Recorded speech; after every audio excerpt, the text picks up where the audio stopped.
অনেকদিন ধরে ভীষণ ব্যস্ত থাকার কারণে নিজেকে খুব ক্লান্ত লাগছিল। তাই বান্ধবীকে নিয়ে চলে গেলাম বাসার পাশেই অবস্থিত ASW ফুড কোর্টে, যেটা কিনা ইসিবি চত্বরে অবস্থিত।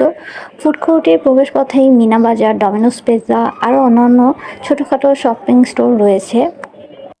ফুড কোর্টের এন্ট্রেন্সে প্রথমেই চোখে পড়ল কালারফুল ছোট একটি স্কুটি, সাথে ছিল একটি শোরুম যেখানে কিনা অনেক সুন্দর সুন্দর শোপিস দিয়ে সাজানো ছিল।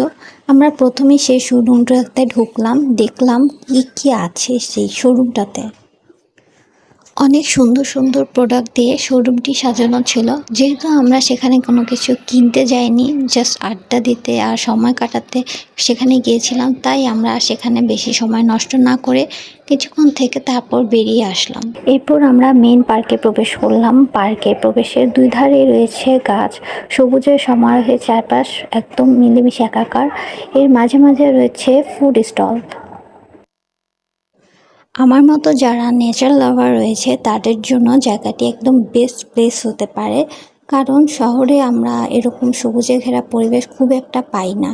তো পরিবার পরিজন কিংবা বন্ধু বান্ধবের সাথে আড্ডা দেওয়ার জন্য জায়গাটি সত্যি খুব অতুলনীয়।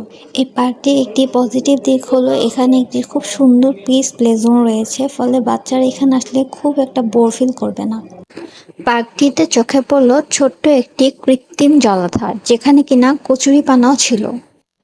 শহরে বসে এরকম ন্যাচারাল ফিল পাবার কথা সত্যিই ভাবা যায় না। অনেকক্ষণ গল্প করতে করতে আর ঘোরাঘুরি করতে করতে আমাদের প্রায় খিদে লেগে গিয়েছিল, তাই আমরা জ্ঞান বিস্টো থেকে অর্ডার করলাম পাস্তা অ্যান্ড চ্যাপ্টার থেকে অর্ডার করলাম নাচোস।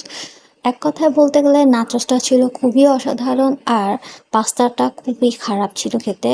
তা অনেক কষ্টে আমরা খেয়েছি। দেন খেতে খেতে দেখি যে প্রায় সন্ধ্যা হয়ে গিয়েছে, এবার বাসায় ফিরে যাওয়ার পালা।